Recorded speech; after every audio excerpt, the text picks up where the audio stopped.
publiko. Aksyon Radio! Sa Bacolod, Aksyon Radio! Aksyon Radio!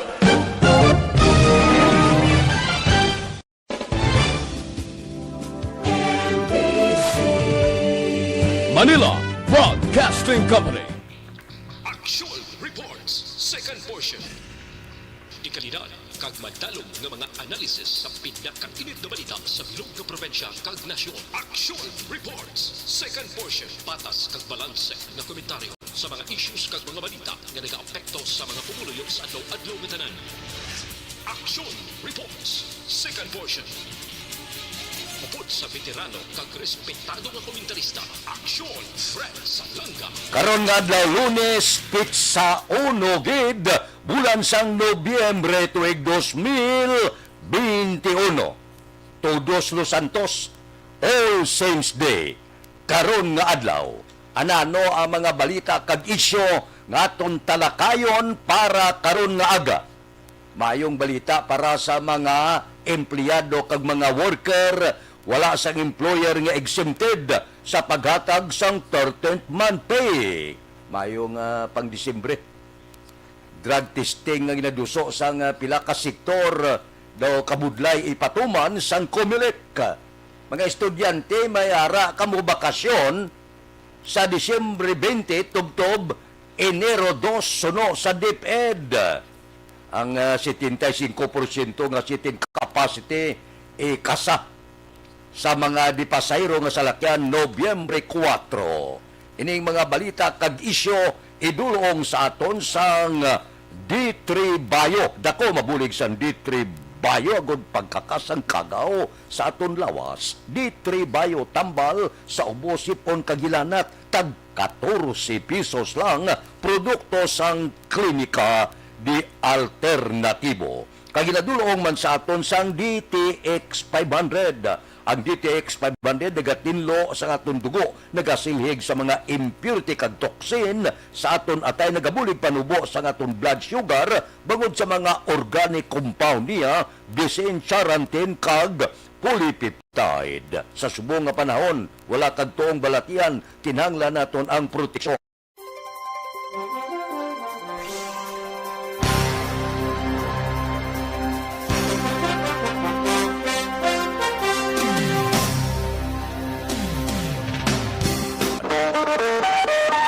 Unahon ta ang maayong balita sa mga worker naton, sa mga empleyado, siling sang dole, wala exemption kag mandatory gid ang pagbayad sang 13th month pay sa mga empleyado. Amo ni ang mando sang Department of Labor Employment, siling sa Labor Advisory numero 18 tuig 2021, napitsahan Oktubre 25, si Sekretary Silvestre Bilio nagsiling nga wala kag hindi dapat ipaiway ang paghatag sang 13th month pay sa dalom sang Presidential Decree 851. Dinadilian ang hindi paghatag sang 13th month pay. Suno kay Bilio, ang mga employer dapat maghatag 13th month pay sa ilang mga empleyado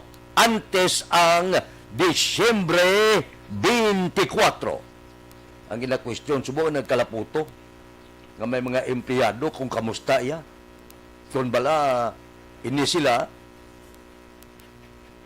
maghahatag 13th month pay pero siling sang aton sini dole, wala ya exemption. Hatag kagid, obligado kagid maghatag 13th month pay sa imo sini mga empleyado. So kabay pa nga happy man ang Disyembre sa aton mga empleyado. Labi na gid ang mga national kag lokal naton nga panggobyerno nga ara nagaopisina. Ting aton diya padako-dako nimo kung may dako income kag pwede man lang nga may arapundo ang isa ka local government unit, depende na ya sa lokal nga mga executives kag sa mga probinsya kung pataasan nila ang paghatag insentibo magluwas sa 13th month pay. Aksyon Radio Philippine Standard Time, las 6:39. Mabalik kami pagkatapos ini.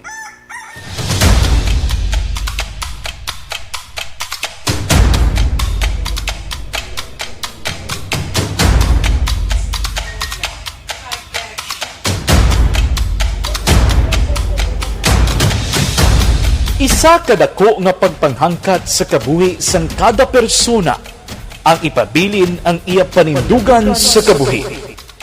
Bangod sa mga pagtilaw, kabudlayan, kapigaduhon, kagkrisis, madamo ang nagbuya sang ila panindugan sa kabuhi. Tama na! Parang awa nila!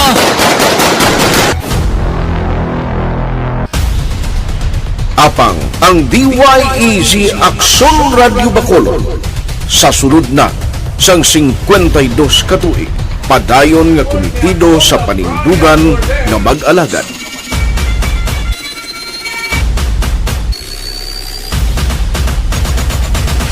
Aksyon Radio Bacolod, 52 katuig na nga mabinungahon sa pagtuman sang panindugan nga magdulong sang matuod nga serbisyo publiko, balita kag kalingawan sa radyo.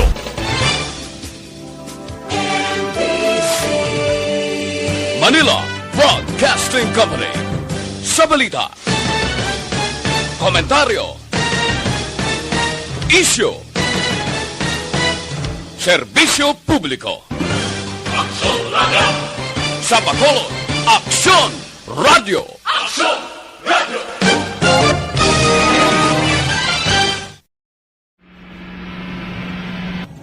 Sa aton mga tagpalamati, liwat naman kami magadulong sa inyo sa mga Tuloy ang pistop yan ang gusto ninyo. Sa sulod sang 5 kadekada, humalin sa tuig nga naangkon sang pungsod ang hirwayan gikan sa kamot sa mga mapigos nga nasyon.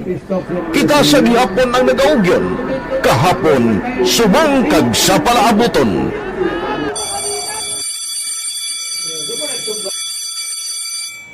ang Aksyon Radio.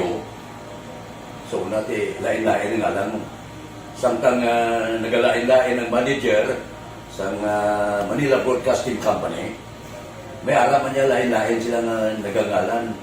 May ngalangan nila. Basta ang naluyagan sa manager ya, ingalan niya na. Nag-una siya nakilala dito sa La Carlota. Pagkatapos, yung sa ilo dito sa Bacolod, amo na nagtulukaw na ang nagkalain-lain ng mga manager, Boy Robles, ara si Conipo, ang naging manager, sila ni Anggayo, si Johnny Bere, si JJ Ocampo, kag subong si Miss Nuna Di Maala Magbanwa.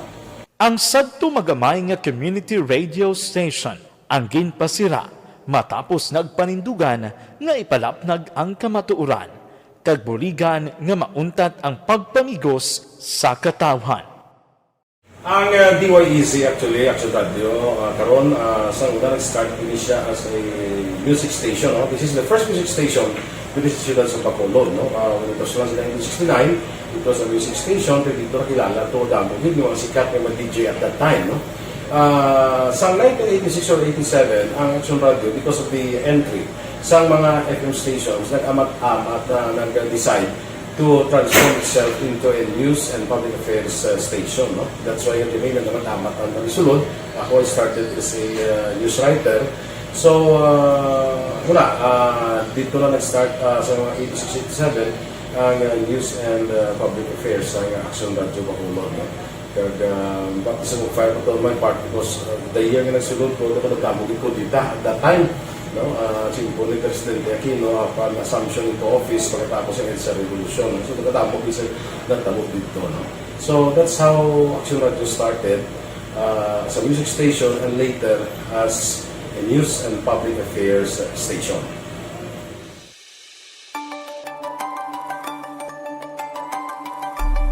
Sa sulod na sang 52 katuig, nagapabilin nga komitido ang Aksyon Radio Bacolod nga tumanon ang mga pasalig sa publiko nga maghatag sa mga balita nga may basihan, matuod nga impormasyon, komentaryo nga wala sang ginadampigan.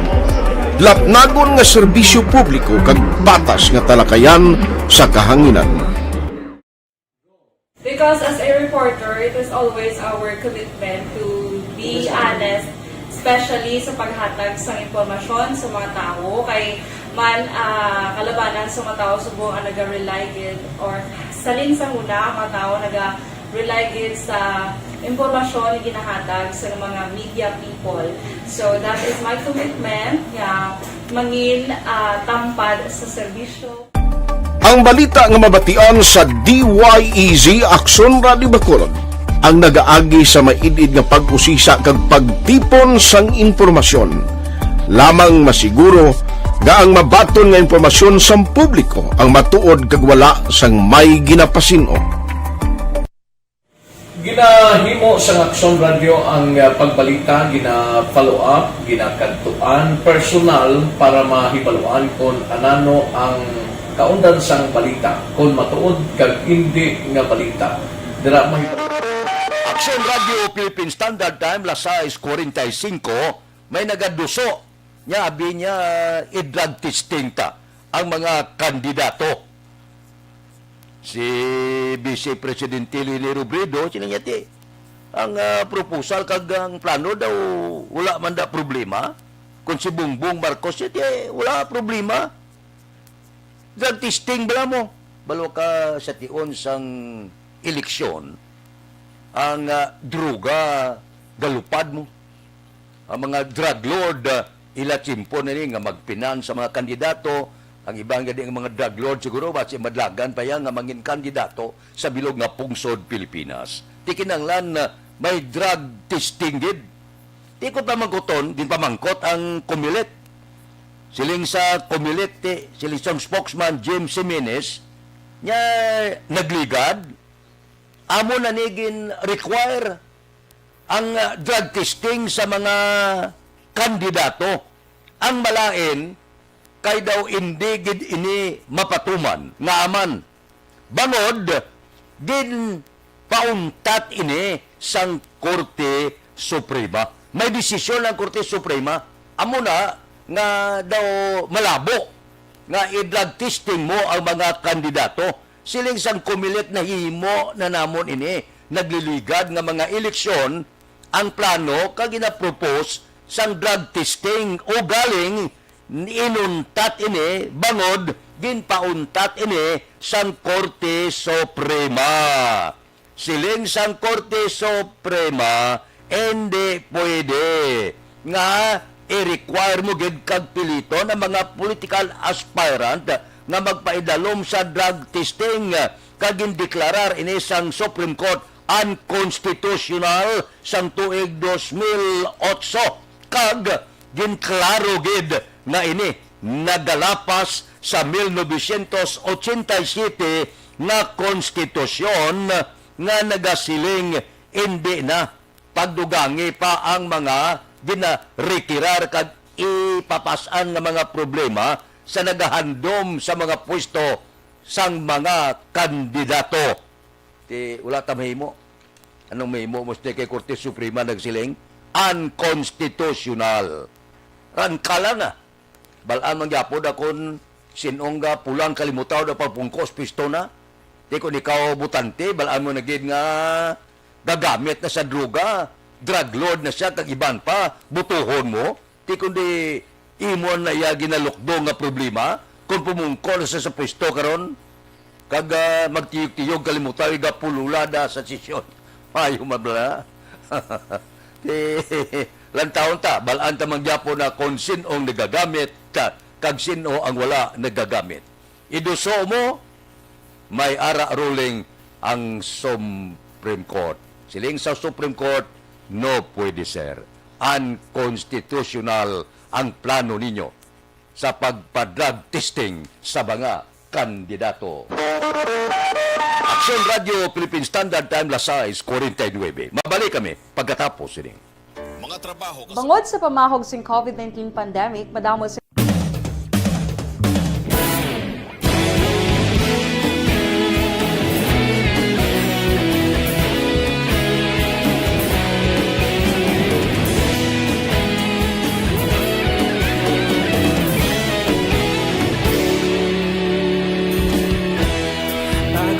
Banwa, mabugaw nga hangin nagadapya ikaw nang ginapamati ang namon ginasandigan.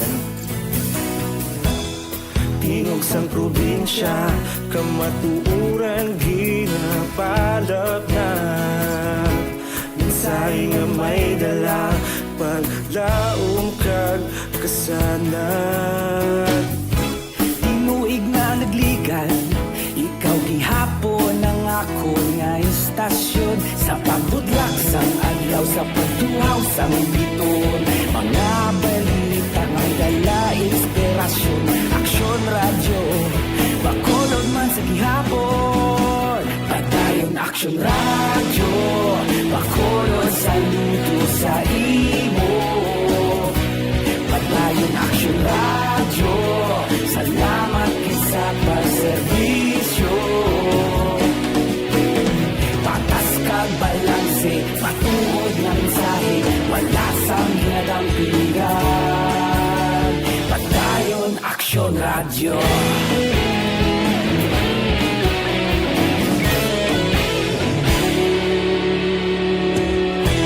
Pagkolom yun kag negro sanon, inyong pamatian.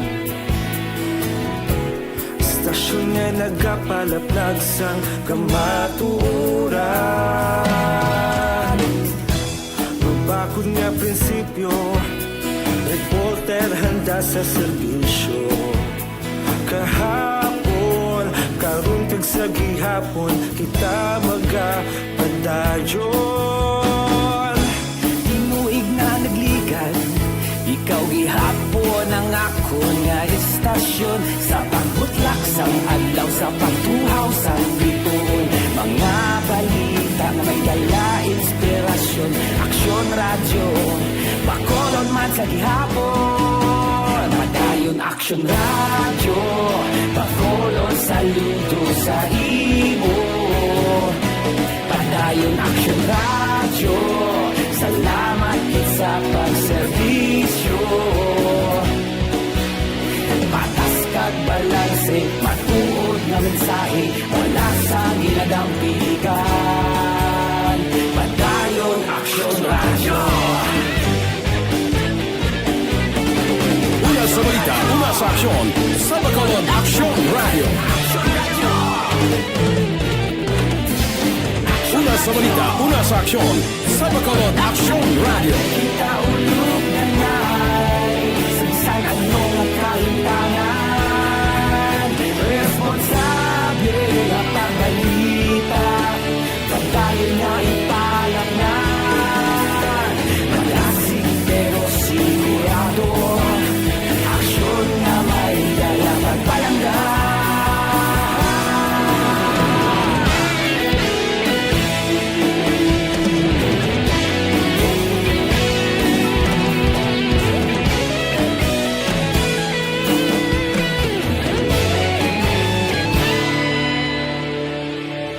Padayon aksyon radyo, bakolod saludo sa imo.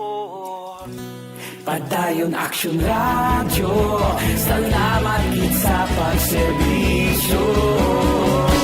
Padayon aksyon radyo, bakolod saludo sa imo.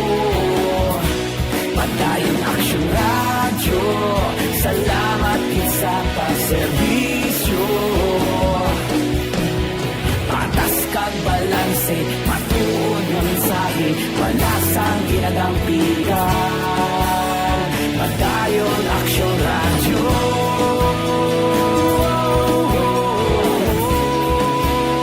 Padayon aksyon radyo.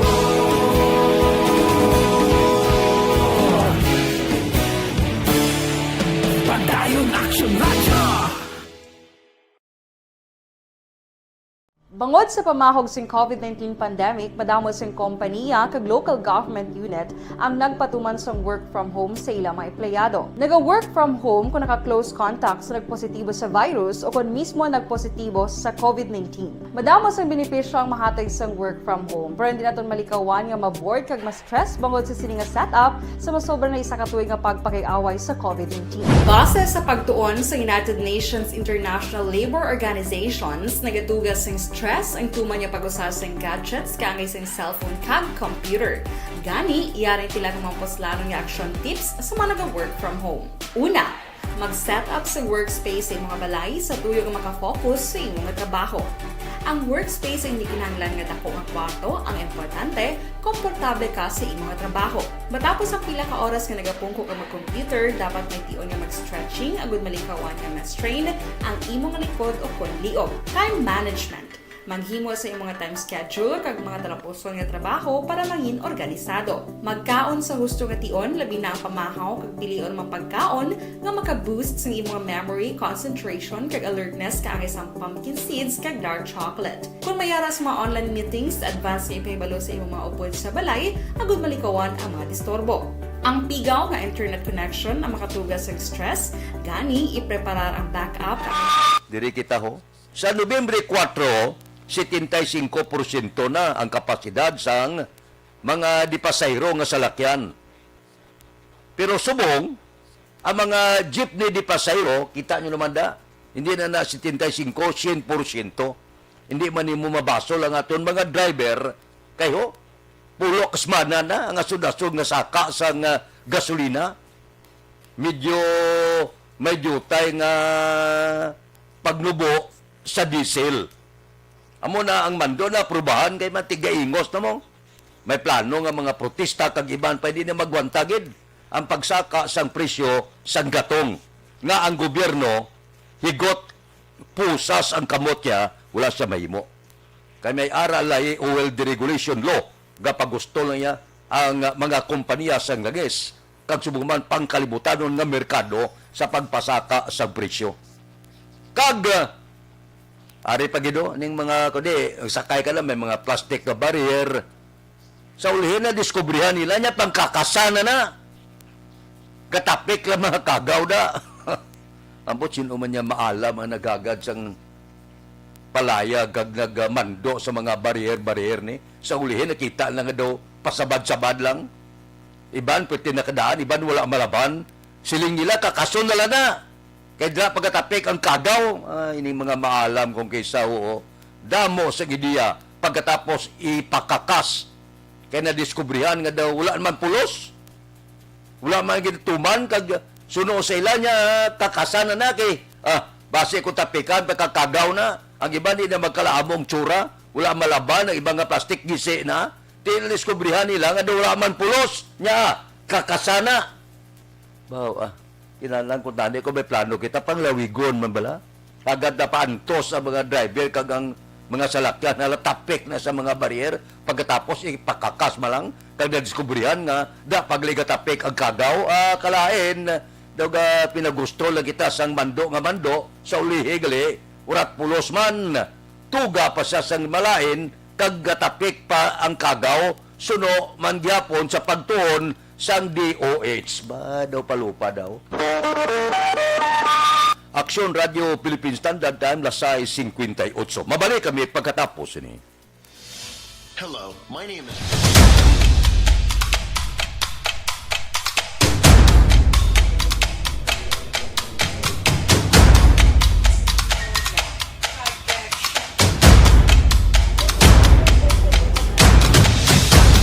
Isa kadako nga pagpanghangkat sa kabuhi sang kada persona ang ipabilin ang iya panindugan sa kabuhi.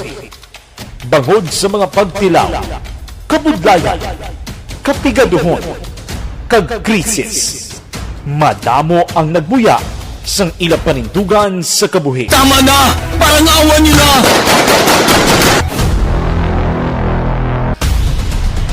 Apang ang DYEZ Aksyon Radio Bacolod sa sulod na sang 52 katuig padayon nga komitido sa panindugan nga mag-alagad.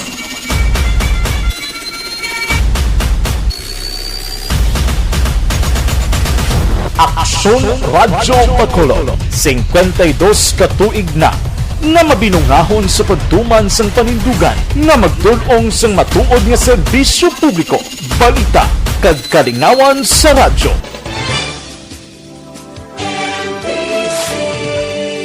Manila Broadcasting Company.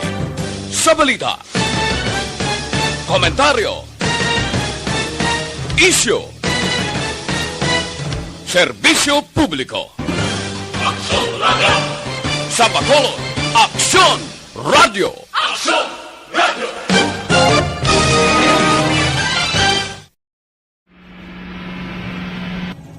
Sa aton mga tagpalamati, liwat naman kami magadulong sa inyo sa mga Tuloy ang TikTok yan ang gusto ninyo. Sa sunod sang 5 kadekada, humalin sa tuig nga naangkon sang pungso ng hirwayan gikan sa kamot sa mga mapigos nga nasyon.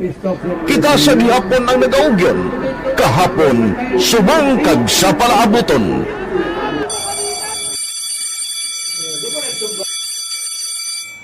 Ang Aksyon Radio, so nati lain-lain nga lang. Samtang nagalain-lain ang manager sa Manila Broadcasting Company, may alaman niya lain-lain sila nga nagangalan. May ngalangan nila. Basta ang naluyagan sa manager ya, ingalan niya na. Nag-una ini siya nakilala dito sa La Carlota. Pagkatapos, yung sa ilo dito sa Bacolod, amo na nagtulukaw na ang nagkalain-lain ng mga manager, Boy Robles, si Connie po, ang naging manager, sila ni Hanggayo, si Johnny Bere, si JJ Campo, kag subong si Miss Nuna Di Maala Magbanwa. Ang sadto magamay nga community radio station ang ginpasira matapos nagpanindugan nga ipalapnag ang kamatuoran kag buligan nga mauntat ang pagpamigos sa katawhan. Ang DYEZ actually, Aksyon Radio, karon sa una nag-start din siya as a music station. No? This is the first music station with this ciudad sa Bacolod. No? When it was launched in 1969, it was a music station. Pero dito nakilala to damo din yung mga sikat na DJ at that time. No? Sa 1986 or 87, ang Aksyon Radio, because of the entry sa mga FM stations, nag-amat-amat na nag-decide to transform itself into a news and public affairs station. No? That's why yung dinay na naman-amat ang namisulod. Ako I started as a news writer. So, dito na nag-start sa mga 86-87 ang news and public affairs sa Aksyon Radio Bacolod. No? Kag baptism of fire to my part because the year nga nagsulod ko, ito nagdamo ko dito at that time. No, simple ni Presidente Aquino upon assumption into office pagkatapos ng EDSA Revolution. So, nagdamo dito. No? So, that's how Aksyon Radio started as a music station and later as a news and public affairs station. Morning edition upod kita kay Aksyon Boy Duran kag Aksyon Dorel Cabato, Aksyon Fred Salanga, una sa balita, una sa aksyon sa Bacolod, Aksyon Radio. Life Extension, Vitamin D.